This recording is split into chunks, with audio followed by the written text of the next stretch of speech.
David Geary was a 30-year-old student studying for a PhD in computer science at Columbia University in New York. Last night, just before midnight, Geary was walking through Morningside Park, right next to Columbia's campus. That's when, out of nowhere, a man knifed him in the stomach. Geary collapsed and died a short time later. Then Geary's killer knifed a 27-year-old Italian tourist who had arrived in New York just days earlier. According to a witness, the tourist yelled, "Why? Why? Help me." The witness said the suspect was, quote, ecstatic and howling with glee as he repeatedly plunged the knife into his unsuspecting victim. A few minutes later, the killer threatened another man with a knife before cops finally arrested him. Authorities identified the killer as Vincent Pinckney, a member of the gang Everybody Killers. He was out on parole at the time of the last night's stabbing spree. He has 11 arrests dating back nearly a decade. In 2015, Pinckney was convicted of gang assault for repeatedly slashing a man in the face. None of it was enough to keep him behind bars. So last night, he headed to Morningside Park, the same park where exactly almost 2 years ago, 3 thugs ambushed and murdered a first-year Barnard College student as she was looking down at her cell phone. After a year and a half of defunding the police and building monuments to George Floyd, Morningside Park hasn't gotten any safer. Think about the implications of that. Authorities can't even secure a park a few steps away from one of the most well-known universities in the world. If it's dangerous there, it's dangerous everywhere. The New York of the early 1990s is back. And it's not just New York. Many of this country's biggest cities are going backwards in the same way. The city of Philadelphia, my hometown, just set a new all-time record for murders.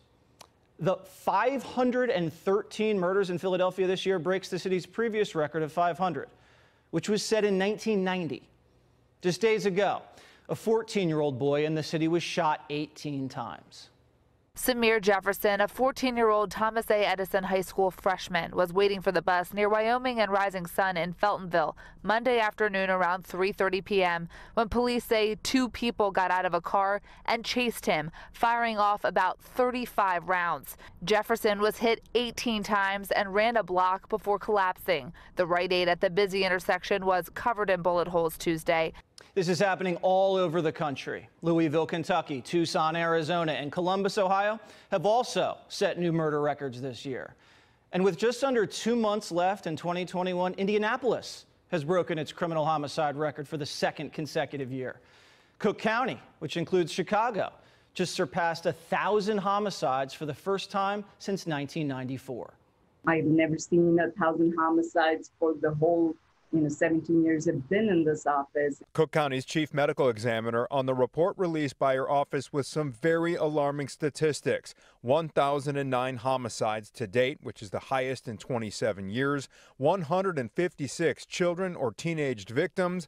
96% of the victims African American or Latino, and a 40% increase in homicides since 2019.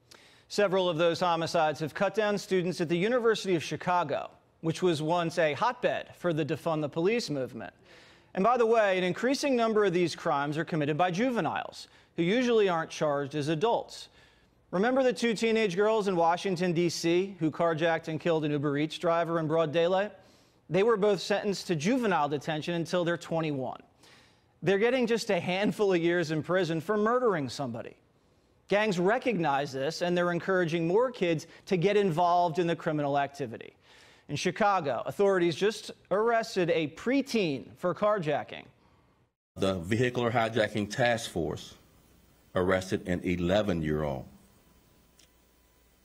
on November 26 for felony aggravated vehicular hijacking. Let me say that again, because that shocks the conscience. Our task force arrested an 11-year-old.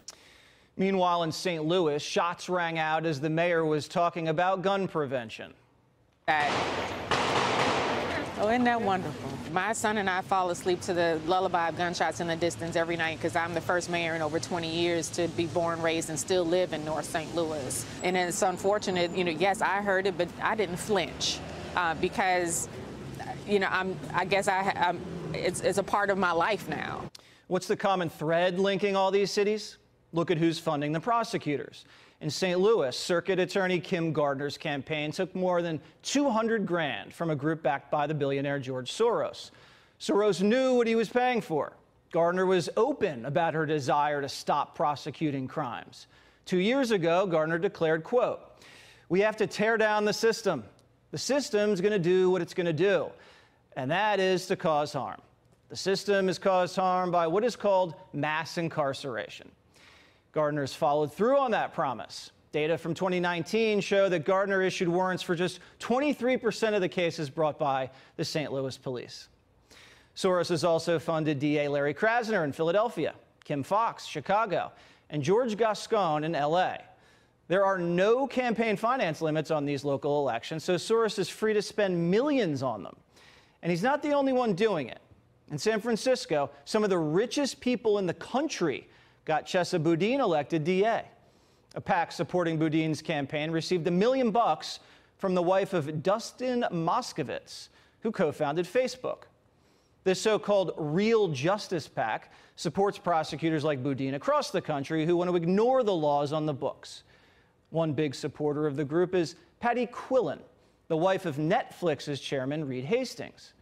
Boudin's campaign also directly received tens of thousands of dollars from Caitlin Krieger, the wife of Instagram's co-founder. As a result, San Francisco looks like this. The sounds and sights of Union Square are not as pretty today as they usually are. Windows are boarded up at Louis Vuitton, crews replacing an entire door at this Yves Saint Laurent. Windows are shattered at Burberry with a hole still left over on its door. Wooden boards also covered the windows at Hermes. A witness captured the moment people tried to break in. When I passed by Hermes, there are a group of people, I would say it's really around 100 people. And then after I passed them, they just started to try to get into Hermes, and they started cracking the glass. Union Square is often the target of organized retail theft and looting. If you're wondering how to stop all this and get crime under control, it helps to remember where we've been before. Take a look at this chart. It shows how police budgets have changed since 1994, the last time crime was completely out of control in this country. Those budgets have gone up 46% in the last 2 decades. Now look at the effect on homicide rates. They dropped 32% per capita. In other words, increasing police budgets helps. That's proven. But it's not the full solution. Cops can only do so much. You also need prosecutors to punish criminals.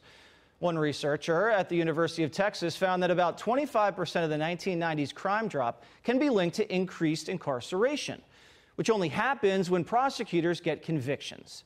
That's not happening nearly as much as it should be. So how can we fix this problem and save our cities?